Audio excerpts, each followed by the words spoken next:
டைரக்டர்னா இதை தான் ஃபாலோ பண்ணுங்கிற மாதிரிலாம் எல்லாரும் நினைக்கிற நேரம்.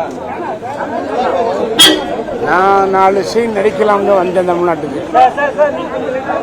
டைரக்டர் ராம்நாத் சார்ட்ட நான் ஒரு 40 வேலை செஞ்சாலும் ஒரு 4-5 படம் நடிச்சாச்சு. எனக்கு ஒரு டைரக்டர் ஆகணுன்றதான் ஆசை. அந்த டைரக்டர் யாருன்னு கேட்டால் குருநாதரம் மனாசி மாநக குருவா வாரே சார். மண்ணு கத்த பொண்ணு படம் முதல் படம் டைரக்ஷன். அதில் என் நண்பர் பாண்டியன் ஹீரோ. அந்த படம் ரிலீஸ் ஆக முன்னால் மேனத்தட்டில் ப்ரொடியூசர் போடுறோம். பாண்டியன் சொன்னார், சார் நம்ம படம் பார்க்க டைரக்டர் வர்றாரு பாரே சார்.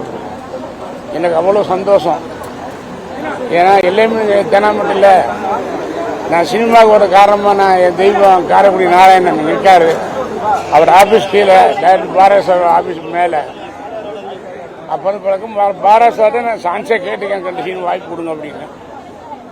மண்ணுகத்த பொண்ணு மேனத்தட்டில் பிரிவுக்கு பாண்டியன் சொல்கிறாரு டைரக்டர் வர்றாரு. சந்தோஷப்பட்டேன். ஆகா, நான் வந்து 37 படங்கள் டைரக்டர் ராமநாத் ஒர்க் பண்ணாலும் அவர் அனிமேஷன் படம் பண்ணுறவர். என்னுடைய போக்கு வந்து டைரக்டர் பாராசார் மாதிரி வரணும். ஏன்னா அவருடைய படங்கள் மதுரையில் மினிப்பிரியாவில் பாரதிராஜா படம் 16 பார்த்தேன். தேவி கலவில் கிழக்கப்பரில் பார்த்தேன். அம்மிக்கரையில் சிவபுரத்தில் பார்த்தேன். அப்போ காரவணசாமி ஆஃபீஸ்க்கு நல்லா பாஸ் கொடுத்தாங்க. தேவி பாலாவில் புதியவர்கள் பார்த்தேன். மண்ணுக்கத்தை போட்டு படம் அவர் பார்க்க வர்றாருன்னு சொல்லும்போது ரொம்ப சந்தோஷப்பட்டேன். ஆனால் பாண்டியன் சார் ஏதோ வேலையாக டைரக்டர் வரலைன்ட்டார். அப்போ ரொம்ப சங்கடமாக இருந்துச்சு. ஆனால் முதல் டைரக்ஷன் பண்ணிருக்கேன். டைரக்டர் பாரா சார் குருவான்னு நினச்சி அவர் மாதிரி வரணும்னு ஆசைப்பட்டேன். அப்புறம் இன்ட்ரோலுக்கு அப்புறம் செகண்ட் ஹாஃபில் வர்றோம்னு சொல்லி ஃபோன் வருது.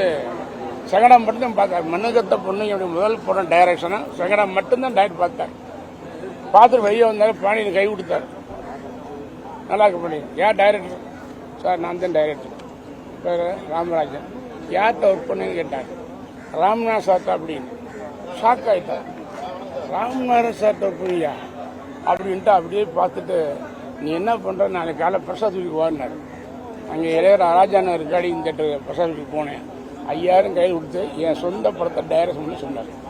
அதை விட பாக்கி எனக்கு இல்லை. யார் மாதிரி டைரக்ஷன் வரணுமோ நினச்சோமோ அவருக்கு முதல் படத்தை செகண்ட் ஹாஃப் மட்டும் படம் பார்த்துட்டு என் சொந்த படத்தை டைரக்ஷன் பண்ண சொன்னதை மறக்கவே முடியாது. அப்படிப்பட்ட ஒரு மாபெரும் திரைப்படத்தை, ஒரு வரலாறு படத்தை ஒரு தெய்வம் பண்ணிக்க நம்மளுக்கு இல்லை. வானத்தில் இருக்கிற நட்சத்திரம் கூட எண்ணிடலாம். ஆனால் அவர் அறிமுகப்படுத்த நட்சத்திரங்கள், அது நடிகர் ஒரு டெபினிஷன் எண்ணவே முடியாது. சினிமா பொறுத்த வரைக்கும் புரட்சித் தலைவர் எம்ஜிஆர், நடிகர் தலைவர் சுரேஷ் சார் சொல்கிற மாதிரி இயக்குனர் சிகரம் ஏற்கனவே இல்லை நம்மகிட்ட. இன்னைக்கு இயக்குனர் எம்ஐஎம். இவங்க 2 பேருடைய பேரும் ஆண்டாண்டு